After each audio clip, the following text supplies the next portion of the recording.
Milescraft make this edge and mortise guide. It's really simple to use. It has three main components. You've got your TurnLock base plate, which has these brass embedded nuts in it that allow you to put the pins in for the mortise guide. You've got your edge guide, and you've got your offset base. I'm going to do a quick mortise, run through a couple of the uses for the edge guide, and hopefully you'll get something out of it. To use this mortise guide, you place these little pins with the spinny red things on the outside in the little brass nuts on the bottom of this TurnLock base. Now the position of these will depend on the size of the timber that you are trying to put a mortise in. I found that for the piece I'm doing right now, they need to be in the two holes closest to the center. Make sure that whichever holes you're putting them in, they're a matching distance from the center. So you don't put this one in the first hole and then this one in the second hole over here. Either they're both in one, both in two, or both in three. You basically want them as close together as possible and make sure that your piece of timber still fits between them. These two guide bushings sit either side of that timber, and you rotate the router so that they're locking up against the edges, and that puts the router bit directly in the center, regardless of how thick your timber is. So you hold it above the timber, you lock it in place. You need to make sure that your timber is actually in a vise, and that way you can actually just move it back and forth, keeping that pressure on those guide bushings. So you're always keeping a clockwise pressure, and that keeps that router bit directly in the center of the timber.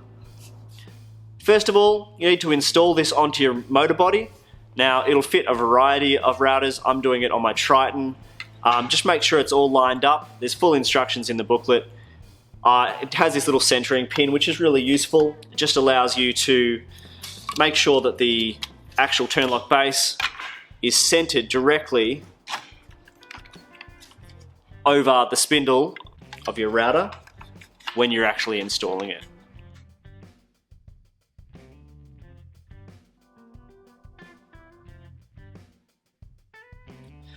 So a couple of quick setup notes before you jump in and cut the mortise. First of all, you need to choose the bit that you're using. I've chosen a 1/2 inch spiral upcut bit. Will do a fantastic job at this cut, be really nice clean sides. It'll eject those chips really easily. But also, I've chosen 1/2 inch width because my timber here is 35mm wide.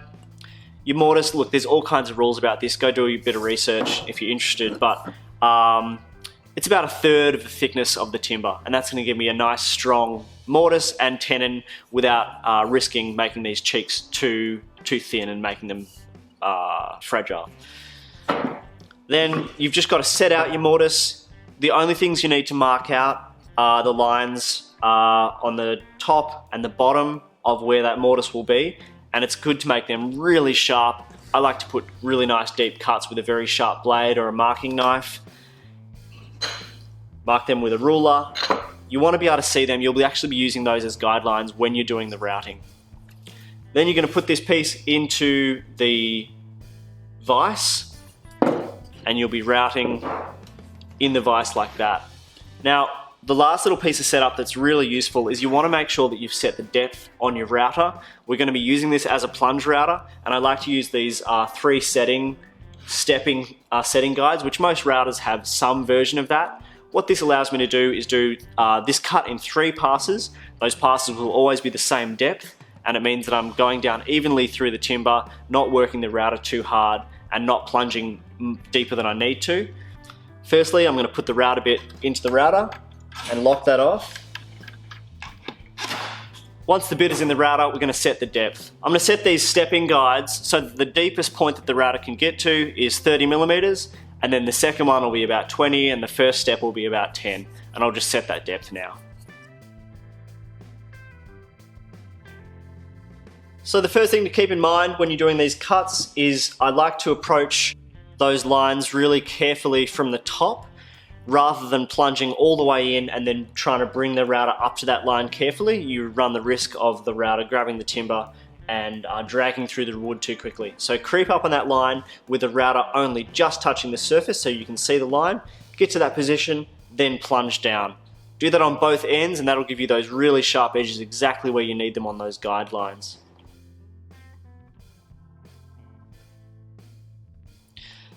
Once you have those edges of the first depth of cut, you can proceed to do those second 2 depths of cut, and with those the 2 deeper cuts, you can just go right up to that edge.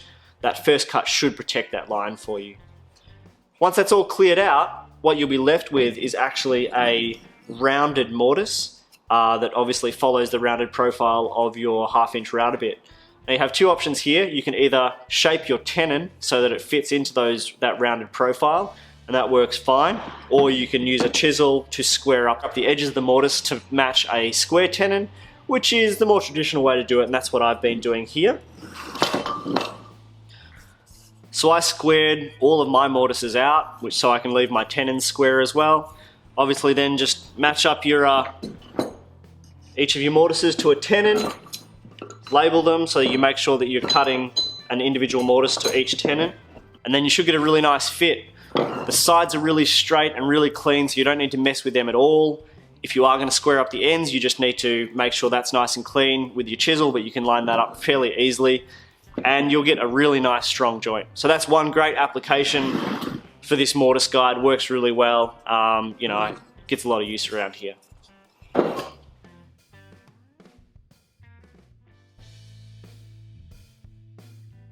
Another aspect to this kit is this edge guide here. It's really simple to use. You've got these little T bolts here that slide up through the base of the edge guide and then into this offset base. You lock them off with the little wing nuts here. Now you'll notice that this edge guide has one flat side and then one angled side. We've got our flat edge here and our angled edge here. What this allows us to do is to do really nice, neat rebates or trenches on flat edge stock, like a big table. But it also allows us to use this curved edge on circular items, which is unique and really useful.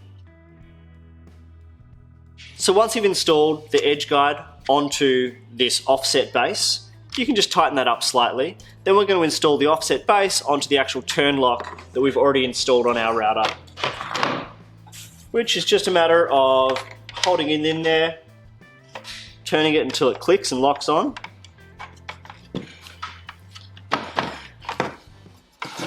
Now you need to decide where you want this trench to be. In my case, I'm just going to continue to use this 1/2" spiral bit, and I want it to be exactly 100 mil from the edge of the trench to the edge of the board.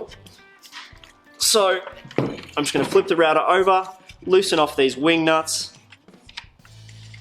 and then bring that up to the point where it's 100 mil from the edge there. One easy way to do this is to get some 100 mil stock, put it between the edge of the router bit and the edge of that board there. Once you've set the distance of the edge guide to the bit, you just need to make sure you've set the depth of the bit and put a depth stop in place so that you can plunge into the board if you need to. Otherwise, you're just going to come in directly from the side. And then you're ready to do your cut. You can repeat that distance over all the edges of the board if you need to, or you can change the distance if you want a repeating trench or a repeating dado, 20 mils apart for whatever application you're working on. These steps are exactly the same if you're going to create a decorative feature on a rounded object. You're just going to flip this edge guide around though, so that you've got these angled edges facing the router bit.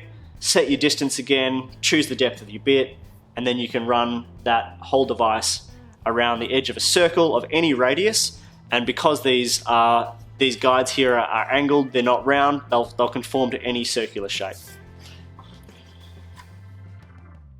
For both of these applications, whether you're mortising or rebating, there's a bunch of other ways to do this. Every woodworker will have their favorite. But this works, and it's fairly quick and it's accurate. So if you're interested, you can click on the links below and you can pick this up in store or online.